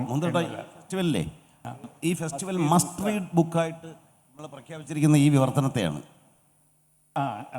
ഈ ഫെസ്റ്റിവലിൻ്റെ ഒരു പുസ്തകത്തെ നമ്മൾ മസ്റ്റ് റീഡായിട്ട് പ്രഖ്യാപിച്ചിട്ടുണ്ട്. എല്ലാവരും അത് മസ്റ്റ് റീഡായിട്ട് നമ്മൾ ഇത്തവണ തിരഞ്ഞെടുത്ത പുസ്തകം പാവങ്ങൾ വിവർത്തനമാണ് നാലപ്പാട്ട് നാരായണ മേനോൻ്റെ. അല്ലെങ്കിൽ വിക്ടർ ഹ്യൂഗോയുടേത് പറയപ്പെടുന്ന നാലപ്പാട്ട് നാരായണ മേനോൻ്റെ പാവങ്ങളാണ് നമ്മുടെ ഒരു പ്രധാന ഐക്കോണിക് ബുക്കായിട്ട് വെച്ചിരിക്കുന്നത്. ഈ പുസ്തകങ്ങളുടെ വായനയെക്കുറിച്ച് ഇപ്പം ഫ്രാൻസിൽ പറയുന്നത് എന്താണെന്ന് പറയുക, അവിടുത്തെ ഈ പുതിയ തലമുറ ഈ വലിയ ബൃഹത് ആഖ്യാനങ്ങളുണ്ടല്ലോ അത് അവർ തിരസ്കരിച്ചിരിക്കണം. ഇപ്പം പുതിയ തലമുറയ്ക്ക് ഈ മാർസൽ പ്രൂസ്റ്റിൻ്റെ നോവലുണ്ടല്ലോ അതൊന്നും അവർക്ക് ഭാവനയിൽ കാണാൻ കഴിയില്ല. അവർക്ക് ആവശ്യം ചെറിയ പുസ്തകങ്ങളാണ്. നമ്മുടെ വലിയ സംഭവങ്ങളാകാം, വലിയ കഥകളാകാം, ചെറുതായിരിക്കണം. അപ്പം അങ്ങനെയുള്ള നോവലുകളാണ് ഫ്രാൻസിൽ ഇപ്പോൾ ഇറങ്ങുന്നത്. മുഴുവൻ ചെറിയ പുസ്തകങ്ങളാണ്. ചെറിയ പുസ്തകങ്ങൾ. ഇപ്പം നമ്മൾ നൊബേൽ പ്രൈസ് കിട്ടിയിട്ടുള്ള നോവല് എല്ലാം കൊച്ചു കൊച്ചു നോവലാണ്. അങ്ങനെ ചെറിയ നോവൽ ബൃഹദാഖ്യാനങ്ങളെ തിരസ്കരിച്ചിട്ടുള്ള അവിടുത്തെ യുവ സമൂഹം ഇപ്പോഴും ഒരു ബൃഹദ് ആഖ്യാനമായ പാവങ്ങൾ വായിക്കുന്നുണ്ട് എന്നുള്ളതാണ്. മറ്റുള്ളവരെല്ലാവരും മറ്റാരും എഴുതിയാലും അവർ വായിക്കില്ല, മറ്റൊന്നും അവർ വായിക്കില്ല, ഒരുപക്ഷെ അവർ ടോൾസ്റ്റോയിയും വായിക്കില്ല കേട്ടോ. പക്ഷേ വിക്ടർ ഹ്യൂഗോൻ്റെ പാവങ്ങൾ അവരിപ്പോഴും വായിക്കുന്നുണ്ടോ തന്നെ അതും ഒരു അത്ഭുതമാണ്. അപ്പം വായനയിൽ കൂടി ഒരു വായനയുടെ ചരിത്രം എഴുതുമ്പോഴും വായനയുടെ ചരിത്രം ആരെങ്കിലും എഴുതുകയാണെങ്കിൽ അതിലും വിക്ടർ ഹ്യൂഗോന് വലിയൊരു സ്ഥാനമുണ്ട്. അതിൽ മൂന്നേട്ടൻ രസകരമായൊരു കാര്യം പറഞ്ഞു. നമ്മൾ കാണുന്ന ഹ്യൂഗോ അത് ജോയ് മാത്യുവിൻ്റെ ഒക്കെ ഒരു ചായ, വിക്ടർ ഹ്യൂഗോയ്ക്ക് നിങ്ങളൊരു ചായ ഉണ്ട്, ഉണ്ട്. അപ്പോൾ അങ്ങനത്തെ ഒരു ഫോട്ടോ ഉള്ളൂ. അപ്പോൾ മൂന്നേട്ടം പറയുന്ന കാരണം എന്ന് വെച്ചാൽ അത് ചർമ്മരോഗം എന്തോ സ്കിന്ന് ഡിസീസ് എന്തോ പ്രശ്നം ഉണ്ടായിരുന്നു, അതുകൊണ്ട് താടി അങ്ങനെ വെച്ചാൽ ചെയ്യാൻ പറ്റില്ല. ചോദിക്കാതാ പറയുന്നത്. അപ്പോൾ ആ നോവലിൻ്റെ പ്രത്യേകതകളെ കുറിച്ച് ഈ വിക്ടർ ഹ്യൂഗോ മലയാളത്തിൽ ഈ പാവങ്ങൾ കഴിഞ്ഞിട്ട് ഇവിടെ ഇരിക്കുന്ന പലരും സ്കൂളിൽ ഇത് പഠിച്ചിട്ടുണ്ട്, പാഠമായിട്ട് പഠിച്ചിട്ടില്ലേ? സ്കൂൾ ക്ലാസ്സിൽ പാഠമായിട്ട് പഠിച്ചിട്ടുണ്ട്. 2 ക്ലാസ്സുകളിലുണ്ടായിരുന്നു. അതിനു മുമ്പ് 50കളുടെ തുടക്കത്തിൽ എൻ കൃഷ്ണപിള്ള കൈരളിയുടെ കഥ എഴുതിയ, ഭഗ്നഭവനം പോലുള്ള വലിയ നാടകങ്ങൾ എഴുതിയ നിരൂപകനും നാടകൃത്തുമായ എൻ കൃഷ്ണപിള്ളയാണ് സ്കൂളിലെ പാഠപുസ്തകമാക്കുന്നതിന് വേണ്ടി ഇത് അബ്രിഡ്ജ് ചെയ്തത് ആദ്യം. അത് 50കളിലെ തലമുറ ഇത് ഉപപാഠ പുസ്തകമായി പഠിച്ചു വന്നവരാണ്. ഈ നോവലിൻ്റെ ചില പ്രത്യേകതകൾ ശ്രദ്ധിക്കണം. തീവണ്ടിയെക്കുറിച്ച് ഒരു പരാമർശവും പാവങ്ങളിലില്ല. കാരണം പാവങ്ങൾ പ്രസിദ്ധീകരിച്ചതിന് ശേഷമാണ് ഫ്രാൻസിൽ തീവണ്ടി വന്നത്. കുതിരവണ്ടിയാണ് ഉള്ളത് എല്ലാം. പക്ഷേ മൊസ്യു മുതലിയനായി മാറും, വലിയ പണക്കാരനായി മാറും ജോങ് വൽജാങ്, ഒരു നഗരത്തിൻ്റെ മേയറാവും. അപ്പോഴും ഒരു കുതിരവണ്ടി വാടകയ്ക്ക് എടുക്കാൻ പറ്റുന്നില്ല അയാൾക്ക്, അതിന് പണമില്ല. അതായത് കുതിരവണ്ടി എന്ന് പറയുന്നത് ഫ്രാൻസിലെ പ്രഭുക്കന്മാർക്ക് മാത്രമേ ഓടിക്കാൻ പറ്റൂ. സാധാരണ കർഷകർക്കൊക്കെ മ്യൂളിനെ മാത്രമേ കൊണ്ട് കിടക്കാൻ പറ്റൂ. ഒരു കുതിരയെ വാടകയ്ക്ക് എടുക്കുന്നത് പോലും വളരെ എക്സ്പെൻസീവായിരുന്ന ഒരു സാമ്പത്തിക നില അതിനകത്ത് കാണാം. രണ്ടാമത്, ഈ നോവലിലെ നറേറ്റർ ആരാണ് എന്നുള്ളതാണ്. ഇതാരാണ് ഇതിലെ ഏറ്റവും വലിയ കഥാപാത്രം? ഈ നോവൽ മാത്രം വെച്ചുകൊണ്ട് മാറിയോ വാർഗാസ് യോസ, വലിയ നൊബേൽ സമ്മാനം കിട്ടിയ ലാറ്റിൻ അമേരിക്കൻ നോവലിസ്റ്റായ യോസ ഒരു പ്രഭാഷണം നടത്തിയിട്ടുണ്ട്.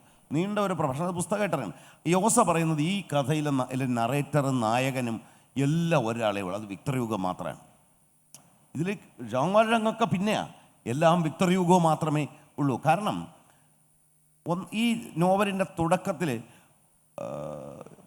ഈ നമ്മളെ മിറിയേൽ എന്ന് പറഞ്ഞ ദീഞ്ഞ് എന്ന് പറഞ്ഞ നഗരത്തിലെ മിറിയേൽ എന്ന് പറഞ്ഞ പുരോഹിതനെയാണല്ലോ അവതരിപ്പിക്കുന്നത്, ബിഷപ്പിനെ.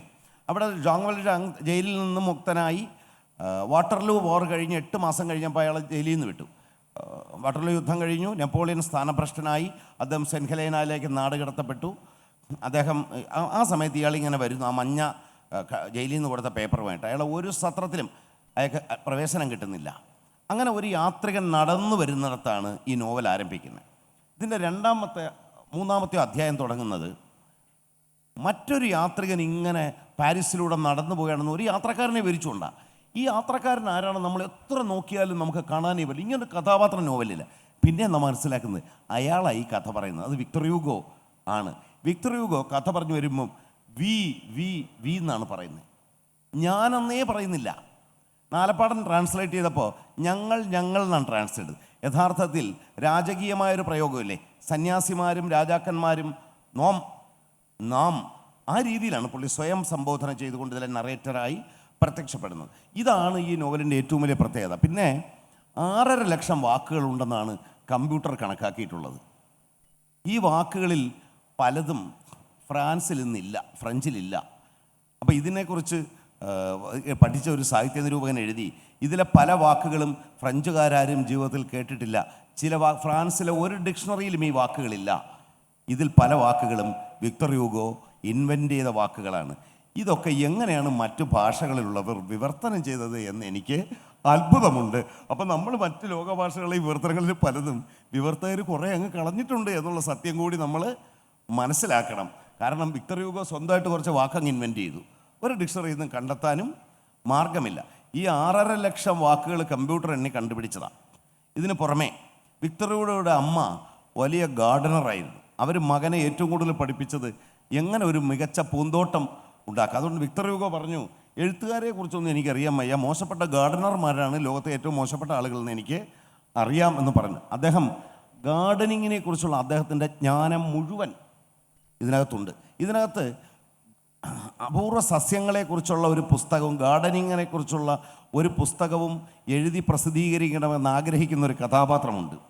സത്യത്തിൽ ഒരു നോവൽ തന്നെ അതിനെക്കുറിച്ച് ആ കഥാപാത്രത്തെ വെച്ച് എഴുതാൻ കഴിയും. ഇങ്ങനെ ഇതൊരു റൊമാൻറ്റിക് നോവലാണ്, ഇത് റിയലിസം പോലുമില്ല.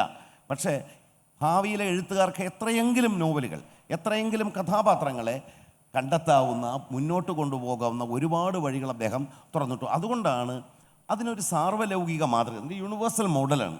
അതുകൊണ്ടാണ് കഴിഞ്ഞ തലമുറയിലെ മലയാളി എഴുത്തുകാരെ അത് സ്വാധീനിച്ചത്. കാരണം കേരളത്തിലെ 20കളിലും 30കളിലും കടുത്ത ദാരിദ്ര്യവും പട്ടിണിയാണ്. കാരണം 28-ലെ അമേരിക്കൻ സ്റ്റോക്ക് എക്സ്ചേഞ്ച് ക്രാഷോടുകൂടി ബ്രിട്ടീഷ് സാമ്രാജ്യമാകെ പിടിഞ്ഞുലഞ്ഞുപോയി. ഇൻ്റർനാഷണൽ ട്രേഡ് തകർന്നു. കേരളത്തിലെ കയറ്റുമതി ദാരിദ്ര്യം കൊണ്ട് കേരളം വീർപ്പുമുട്ടി, ഇന്ത്യ മുഴുവൻ. ആ ദാരിദ്ര്യത്തിൻ്റെ അന്തരീക്ഷത്തിലാണ് 30കളിൽ കമ്മ്യൂണിസ്റ്റ് പാർട്ടി വികസിക്കാൻ തുടങ്ങുന്നത്. സ്വാതന്ത്ര്യ സമരത്തിൻ്റെ ദിശ മാറുന്നു. ആ സമയത്തെ കേരളത്തിലെ ജീവിതാന്തരീക്ഷത്തെ ഈ പുസ്തകത്തിന് പ്രതിഫലിപ്പിക്കാൻ കഴിഞ്ഞു. കാരണം ഈ സ്റ്റോക്ക് മാർക്കറ്റ് ക്രാഷ് ഉണ്ടാകുന്നതിന്, സ്വാതന്ത്ര്യ സമരം തീവ്രമാകുന്നതിന് മുമ്പാണ് നോവൽ വന്നത്. പക്ഷെ ഒരു 10 കൊല്ലത്തിനിടയിൽ ഈ നോവലാണ് സത്യം. നമ്മുടെ ജീവിതം നോക്കാവുന്ന, നമ്മുടെ ജീവിതത്തിൻ്റെ നേർദൃശ്യങ്ങൾ കാണാവുന്ന കണ്ണാടി ഈ നോവലാണ് എന്ന ആളുകൾക്ക് മനസ്സിലായി. അതിലെ ഭാഷയിൽ പ്രശ്നമുണ്ടായിരുന്നു, അതിലെ ഇന്ന് നമുക്കിതൊക്കെ വായിക്കാൻ എളുപ്പമാണ്, വളരെ അപരിചിതമായിരുന്നു എങ്കിൽ പോലും അതിനകത്തേക്ക് മലയാളിക്ക് സ്വന്തം വ്യസനങ്ങൾ, സ്വന്തം ജീവിത ദുരിതങ്ങൾ ഇതെല്ലാം കാണാൻ കഴിഞ്ഞു. പിന്നെ അന്നു വരെ ആരും കഥാപാത്രങ്ങളാകാത്ത ഒന്നീ രാജകുമാരന്മാർ, പ്രഭുകുമാരന്മാർ, ദൈവങ്ങൾ, അവതാര പുരുഷന്മാർ, ഇവരൊക്കെ മാത്രമായിരുന്നു സാഹിത്യത്തിൻ്റെ വിഷയം. അവിടെ അതിസാധാരണക്കാരായ പട്ടിണി കിടക്കുന്ന പൊരുതുന്ന മനുഷ്യർ, ചൂഷണം ചെയ്യപ്പെടുന്ന മനുഷ്യർ, അസമത്വം അനുഭവിക്കുന്നവർ, അവർണർ, ഇവരെല്ലാം കയറി വന്നു. അതുകൊണ്ട് തന്നെ മലയാളി ആദ്യമായി സാഹിത്യം മുഖം നോക്കുന്ന കണ്ണാടിയാണ്, മനുഷ്യരുടെ ജീവിതത്തെ കാണിക്കുന്ന കണ്ണാടിയാണ് എന്ന ബോധമുണ്ടായി. നമ്മൾ റിയലിസ്റ്റ് നോവലാണ് അതിൽ നിന്ന് ഉണ്ടാക്കിയത്, റൊമാൻറ്റിക് നോവലല്ല. അതാണ് ഈ നോവലിൻ്റെ ഏറ്റവും വലിയ പ്രത്യേകത. പിന്നീട് മൂന്തേട്ടനെ സ്വാധീനിച്ചിട്ടുണ്ടോ എന്ന് ചോദിച്ചാൽ മൂന്തേട്ടൻ ഉത്തരം പറഞ്ഞാൽ നിങ്ങൾ ശ്രദ്ധിച്ചില്ലേ? എന്നെ ആ നോവൽ സ്വാധീനിച്ചിട്ടുണ്ട്, എഴുത്തുകാരനായ എന്നെ അല്ല. കാരണം അപ്പോഴത്തേക്കും 60കളിൽ എഴുതി തുടങ്ങിയ ആളുകളെ സംബന്ധിച്ച് അവർ സ്വാതന്ത്ര്യാനന്തര ഭാരതത്തിലാണ് എഴുതി തുടങ്ങിയത്. നമുക്ക് പട്ടിണി കിടക്കേണ്ട അവസ്ഥ മാറാൻ തുടങ്ങി കഴിഞ്ഞിരുന്നു. നമ്മൾ അസ്വതന്ത്രമായ ഒരു കൊളോണിയൽ സാമ്രാജ്യത്വ ജന്മിത്ത ജാതീയ വിവേചനങ്ങൾ നിറഞ്ഞ ചൂഷണത്തിൻ്റെ ലോകത്താണ് ഈ പുസ്തകം നമ്മളെ, അദ്ദേഹം പറഞ്ഞതുപോലെ തന്നെ, വെളിച്ചത്തിൻ്റെ പുസ്തകമായി മാറിയത്. നോവലിനെ കുറിച്ച് D.S. ലോറൻസ് പറഞ്ഞിട്ടുണ്ട്, അതായത് ബ്രൈറ്റ് ബുക്ക് ഓഫ് ലൈഫ്, അതാണ് നോവൽ. അങ്ങനെ ജീവിതത്തെക്കുറിച്ച് വെളിച്ചം കാണിച്ചതൊരു പുസ്തകമായി അത് മലയാളത്തിലും നിൽക്കുന്നു. ആ 100-ാം വർഷത്തിലും അതിൻ്റെ തിളക്കത്തിനൊട്ടും കുറവേയില്ല. മൂന്തേട്ടൻ പറഞ്ഞതുപോലെ പാവങ്ങളുടെ ഒരു കോപ്പി ശബ്ദധാരാവലിയോടൊപ്പം എല്ലാ വീട്ടിലും, ശബ്ദധാരാവലിക്കും കൊട്ടാരത്തിൽ ശങ്കുണ്ണിയുടെ ഐതിഹ്യമാലയ്ക്കും ഒപ്പം എല്ലാ വീട്ടിലും ഉണ്ടാകേണ്ടതാണ്. അപ്പോൾ ഈ PK പറഞ്ഞൊരു പോയിന്റ് വെച്ചിട്ട് ഇപ്പം നമുക്ക് പുതിയ ആളുകളോട് ഇത് വായിക്കാൻ പറയുമ്പോൾ ഒരു പ്രശ്നം, ഈ പട്ടിണി അല്ലെങ്കിൽ ഈ പറയുന്ന പ്രശ്നങ്ങൾ ഒക്കെ അനുഭവിക്കാത്തൊരു തലമുറ, അല്ലെങ്കിൽ അവരെ സംബന്ധിച്ചിടത്തോളം ഈ പുസ്തകം എങ്ങനെയാണ് പ്രസക്തമാകുന്നത്? ഇത്രയും പേജുകളുള്ള പുസ്തകം. എന്നോട് തന്നെ നമ്മളിത് സജസ്റ്റ് ചെയ്യുമ്പോൾ പലരും പറഞ്ഞാൽ, ഇപ്പോൾ ഇതിൻ്റെ തന്നെ ഒരുപാട് വേർഷൻസ് ഉണ്ട്. ഒരുവിധം എല്ലാ പബ്ലിഷേഴ്സിനും പാവങ്ങളുടെ പുനരാഖ്യാനങ്ങളുണ്ട്. എല്ലാത്തിൻ്റെ പേരും പാവങ്ങൾ തന്നെയാണ് കേട്ടോ, അത് പേര് മാറ്റിയിട്ടൊന്നും, എല്ലാ പാവങ്ങളാണ്. പക്ഷേ എല്ലാവരും ഇപ്പോൾ HNCയുടെ ഒക്കെ ഈ ട്രെയിനിൽ വിൽക്കുന്ന പാവങ്ങൾ വരെ ഉണ്ട്. 40 രൂപയുടെ പാവങ്ങൾ കിട്ടും, അങ്ങനെ ഒരുപാട് കിട്ടുന്നുണ്ട്. അപ്പം ഇത്രയും 2 വോളിയുള്ള പുസ്തകം ഇപ്പോൾ വായിച്ച് തീർക്കുക എന്നുള്ളത് ഒരു പ്രശ്നം തന്നെയാണ്. അപ്പോൾ എങ്ങനെയാണ് ഈ പുസ്തകം? ഇതിൻ്റെ മോഷണമാണേ സൂനാണ്യം. അത് ഒരു പരിഭാഷയുടെ തമാശ വന്നത്, ഈ പുസ്തകം വേറെ പുനരാഖ്യാനാണ്. ഇത് 800 പേരിലേക്ക് പരിഭാഷപ്പെടുത്തിയിട്ടുണ്ട്, പുനരാഖ്യാനം ചെയ്തിട്ടുണ്ട്. അപ്പോൾ ഇതിൽ സുനാണ്യം എന്ന് പറയുന്നത്, സു എന്ന നാണയമാണത്. അപ്പോൾ ഇദ്ദേഹം എഴുതിയപ്പോൾ സുനാണ്യം എന്ന് എഴുതി, മറ്റേ കക്ഷി ഇതെന്ന് എടുത്തിട്ട് സുനാണ്യം തന്നെ എഴുതിയിട്ടുണ്ട്. ആ നാണയത്തിൻ്റെ പേര് സുനാണ്യം എന്നാണ് അയാൾ വിചാരിച്ചത്. ആ നാണയം ഒന്ന് ഫ്രാൻസില്ല, സൂ എന്നാണ് നാണയത്തിൻ്റെ പേര്. അപ്പോൾ നാലപ്പാടൻ പഴയ അന്തസ്സുള്ള മലയാളത്തിൽ സുനാണ്യം എന്നെഴുതി, മറ്റേയാൾ നല്ല നാണ്യം എന്നുള്ള അർത്ഥത്തിൽ സുനാണ്യം എന്നാക്കി മാറ്റി. അപ്പോൾ അതെങ്ങനെ മൂന്നിട്ട് ഇത് ഇക്കാലത്തിൻ്റെ പ്രസക്തി? ഈ പുസ്തകത്തിൻ്റെ പ്രസക്തിയെക്കുറിച്ചല്ല നമ്മൾ ഇതുവരെ പറഞ്ഞത്. പിന്നെ പ്രധാനമായിട്ടും നമുക്കൊക്കെയുള്ള നമ്മുടെ എഴുത്തുകാർക്ക്, പുതിയ എഴുത്തുകാർക്കും എല്ലാം പിന്നെ ഉപയോഗപ്രദമായിട്ടുള്ള ഒരു കാര്യം ഈ പുസ്തകത്തിലുണ്ട്. അതായത് പിന്നെ ഒരു നോവലെന്ന് പറഞ്ഞാൽ അതിൻ്റെ ആഖ്യാനവും ഭാഷയും മാത്രമല്ല, അതിൻ്റെ പ്രമേയം കൂടിയാണെന്നുള്ളതാണ്. ഇപ്പം വിക്ടർ ഹ്യൂഗോ ജീവിച്ചിരുന്ന ഒരു ആ കാലമുണ്ടല്ലോ, 10-ാം നൂറ്റാണ്ടിൽ. അദ്ദേഹം ജീവിച്ചിരുന്ന കാലത്ത് പിന്നെ സാധാരണക്കാരെ പിന്നെ അലട്ടിയിരുന്ന എല്ലാ പ്രശ്നങ്ങളും ഈ നോവലിൽ കാണാം കേട്ടോ. വിശപ്പായിരുന്നു ആ കാലത്ത് വലിയൊരു പ്രശ്നം. പിന്നെ നീതി നിഷേധം, അതിന് പുറമെ ആ കാലത്ത് ഈ ജയിലുകളുണ്ടായിരുന്നു ഒരുപാട് അവിടെയൊക്കെ. ഇന്നത്തെ പോലെയല്ലോ, ഇന്നത്തെ നീതിന്യായ വ്യവസ്ഥകളൊന്നും അങ്ങനെയൊന്നും ഇല്ലാത്തൊരു കാലത്ത് തൊട്ടതിനും തൊടുന്നതിനും ആളുകളെ പിടിച്ച് ജയിലുകളിൽ കൊണ്ടുവിടും. ജയിലുകളിലെ ജീവിതം നരക തുല്യമായിരുന്നു. അപ്പം വിക്ടർ ഹ്യൂഗോ പറഞ്ഞു, ജയിലിൽ പോലും റിഫോം കൊണ്ടുവരുന്നത്, പരിഷ്കാരം കൊണ്ടുവരുന്നത് അദ്ദേഹം പറഞ്ഞു. അങ്ങനെ നമ്മുടെ ജീവിതത്തിൽ സ്പർശിക്കുന്ന എല്ലാ തലങ്ങളെയും കുറിച്ച് ഈ മനുഷ്യൻ ചിന്തിക്കുകയും അതെല്ലാം തന്നെ ഈ നോവലിൽ ആവിഷ്കരിക്കുകയും ചെയ്യുന്നതാണ്.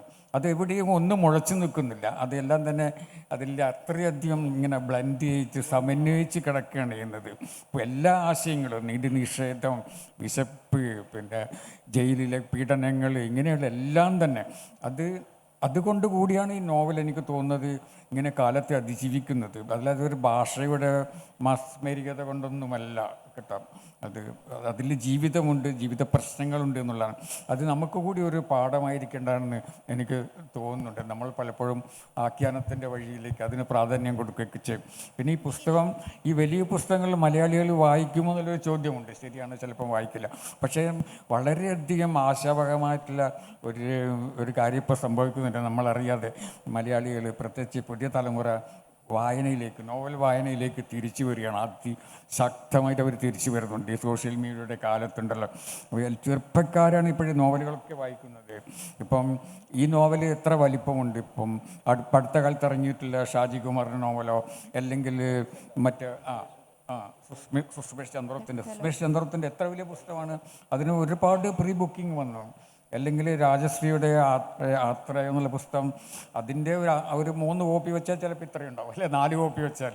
അപ്പം മലയാളികൾ വായനയിലേക്ക് തിരിച്ചു വരികയാണ്. അപ്പോൾ അവർക്ക് പറഞ്ഞു കൊടുക്കണം ഇതിങ്ങനെ ഒരു നോവലുണ്ടെന്നും ഇതാണ് ഇതിൻ്റെ പിന്നിലെ കഥ എന്ന് അവർ അറിയണം. വെറുതെ പാവങ്ങളൊന്നും വിറ്ററിയോ എന്ന് പറഞ്ഞാൽ ആരും വാങ്ങില്ല. അപ്പം നമ്മളിപ്പോൾ പറഞ്ഞ കാര്യങ്ങൾ ഇവിടെ ഇത് വായനക്കാരുടെ ശ്രദ്ധയിൽപ്പെടുത്തണം. ഇങ്ങനെയൊരു ഈ നോവലിൻ്റെ പിന്നിൽ ഒരു ചരിത്രമുണ്ട്, അതിനൊരു പശ്ചാത്തലം. അത് വായനക്കാർക്ക് പറഞ്ഞു കൊടുത്താൽ അവർക്ക് മനസ്സിലായാൽ മാത്രമേ അവർ പുസ്തകം കയ്യിലെടുക്കുകയുള്ളൂ. അപ്പോൾ അതാണ് നമ്മൾ ചെയ്യേണ്ടത്. നമ്മളിവിടെ ഇപ്പോൾ സംസാരിച്ച കാര്യങ്ങൾ തന്നെ ക്രോഡീകരിച്ച് അവരിൽ എത്തിക്കാനുള്ള ഒരു വഴി ഉണ്ടാക്കിയാൽ പിന്നെ അവർ വായിക്കുമെന്നുള്ളതാണ്. പിന്നെ ഇത് വായിച്ച് തുടങ്ങിയാൽ നമുക്ക് നിർത്താൻ കഴിയില്ല. കുറച്ച് പേജുകൾ അങ്ങോട്ട് പോയി വായിച്ചു കഴിഞ്ഞാൽ നിർത്താൻ കഴിയില്ല. നമ്മളിതിൻ്റെ കൂടെ ഇങ്ങനെ ഒഴുകി പോകും. പിന്നെ അതുകൊണ്ട് മലയാളികൾ ഇപ്പം നോവലുകളിലേക്ക്, ചെറുപ്പക്കാർ നോവലുകളിലേക്ക് തിരിച്ചു വരികയാണ്, ഫിസിക്കൽ ബുക്കിലേക്ക്. അവർ പറയുന്നുണ്ട് അവർക്ക് പുസ്തകം ഇഷ്ടപ്പെടാനുള്ള പല കാരണവും പറയുന്നു. തലൊന്ന് പുസ്തകം കയ്യിലെടുക്കാം, അതിനെ തലോടാം, അതിനെ ഉമ്മ വെക്കാം, അതൊക്കെ ഒരു കാരണമാണെന്ന് പറയുന്നുണ്ട്. അതുകൊണ്ട് അവരോട് പറയാം, ഇതാ ഒരു വലിയൊരു പുസ്തകം, നല്ലൊരു പുസ്തകം, നിങ്ങൾക്കത് വായിക്കാം, അല്ലെങ്കിൽ തലോടാം, നെഞ്ചിൽ വെച്ച് കിടന്നുറങ്ങാം, എന്തും ചെയ്യാം. പക്ഷെ അത് വാങ്ങി വീട്ടിൽ കൊണ്ടുപോകൂ. എല്ലാ വീട്ടിലും ഒരു കോപ്പി ഉണ്ടാകണം എന്നുള്ള ഒരു സന്ദേശമാണ് നമ്മൾ വായനക്കാരിൽ എത്തിക്കേണ്ടത്. ഇപ്പോൾ ഇത്ര വലിയ പുസ്തകം ഇപ്പോൾ പറഞ്ഞു, വളരെ വില കൂടിയ പുസ്തകമാണ്. ഇപ്പോൾ ആളുകൾക്ക് ഇഷ്ടം ചെറിയ പുസ്തകങ്ങളാണ്. ഇപ്പോൾ മാതൃഭൂമി പബ്ലിക്കേഷൻ ഉൾപ്പെടെയുള്ള എല്ലാ പ്രസിദ്ധീകരണങ്ങളോടും എനിക്ക് പറയാനുള്ളത്, ഇപ്പോഴുള്ള ആളുകൾക്ക്, അത് പ്രായമായവർക്കും ചെറുപ്പക്കാർക്കും ഡിജിറ്റൽ രൂപത്തിലാണ് ഇത് വാങ്ങിക്കാൻ സൗകര്യം. പ്രത്യേകിച്ച് കിൻഡൽ, ഇപ്പോൾ DC ബുക്സ് അവർ ഡിജിറ്റലായിട്ട് വരുന്നുണ്ട്. അപ്പോൾ ഈ ഒരു പുസ്തകം പോലും ഡിജിറ്റലായിട്ട് പ്രസിദ്ധീകരിക്കുവാൻ ശ്രമിച്ചാൽ നന്നായിരിക്കും എന്നാണ് എൻ്റെ അഭിപ്രായം. എവിടെ യാത്രയ്ക്ക് പോകുമ്പോഴും ഇത്ര വലിയ പുസ്തകം വാങ്ങി നമുക്ക് പോകാൻ പറ്റില്ല, കിടന്ന് വായിക്കാൻ പറ്റില്ല. അപ്പോൾ ഞാനൊക്കെ റിട്ടയർ ചെയ്ത ആളാണ്. ഫോണ്ട് അഡ്ജസ്റ്റ് ചെയ്ത് വായിക്കാൻ പോലും നമ്മൾ ഉപയോഗിക്കുന്നത് ഡിജിറ്റൽ മേഖലയാണ്. അപ്പോൾ ഈ ഹാർഡ് കോപ്പിയേക്കാൾ ഇത്തരം ക്ലാസിക് ബുക്കുകൾ മാതൃഭൂമി ഡിജിറ്റൽ സാങ്കേതിക വശങ്ങൾ ഉപയോഗിച്ച് പ്രസിദ്ധീകരിക്കണം എന്നാണ് എൻ്റെ അഭ്യർത്ഥന. ഓൾറെഡി ഇതിൻ്റെ ബുക്ക് അവൈലബിൾ ആണ്. ഇതിൻ്റെ പാവങ്ങളുടെ ബുക്ക് മാതൃഭൂമി പബ്ലിഷ് ചെയ്തിട്ടുണ്ട്. ബുക്ക് അവൈലബിൾ ആണ് ഇതിൻ്റെ. അത് ഈ പുസ്തകം മാത്രമല്ല, പിന്നെ ഒരു ചെറിയൊരു പ്രശ്നമുണ്ട്. മാതൃഭൂമിയുടെ ഫോണ്ടിനൊരു ഗുണമുണ്ട്, അത് വലുതാണ്. ആളുകളെ കണ്ണിനെ ബുദ്ധിമുട്ടിക്കാത്ത ഫോണ്ടിൽ പബ്ലിഷ് ചെയ്യുന്ന മലയാളത്തിൽ ഇപ്പോൾ ഏക പബ്ലിഷർ മാതൃഭൂമി മാത്രമാണ്. ഇതിന് ബുക്ക് കൂടെ ഉണ്ടെങ്കിലും പ്രശ്നമില്ല, അത് വാങ്ങാവുന്നതേ ഉള്ളൂ. ഓൺലൈൻ തന്നെ വാങ്ങാം. ആ മാതൃഭൂമി തന്നെയാണ് ബുക്ക് പ്രസിദ്ധീകരിക്കുന്നത്, അവൈലബിൾ ആണ്, വാങ്ങാവുന്ന ഡിജിറ്റൽ രൂപമുണ്ട്. ഈ എംബസി കാലത്തിൻ്റെ 2ാം പതിപ്പിൻ്റെ പുസ്തക പ്രകാശനം നിർവഹിക്കാൻ സുനിൽ പിള്ളയുടെ മാഷോട് ഒന്ന് ഇങ്ങോട്ട് വരാൻ. PK രാജശേഖരൻ സ്വീകരിക്കും. ഈ എംബസി കാലത്തിൻ്റെ ആദ്യ പതിപ്പ് നമ്മൾ ഇറക്കിയിരുന്നു. പക്ഷേ അതിൻ്റെ 2ാം പതിപ്പ് കുറച്ചുകൂടി പോപ്പുലറൈസ് ചെയ്ത് ഇറക്കണമെന്ന് മുന്തേട്ടൻ ആവശ്യപ്പെട്ടു. അതിൻ്റെ ആ സൈസിൽ, ഇത് 1/8 സൈസിൽ ഇറക്കിയതിൻ്റെ പ്രകാശനമാണ് ഇവിടെ നടക്കുന്നത്.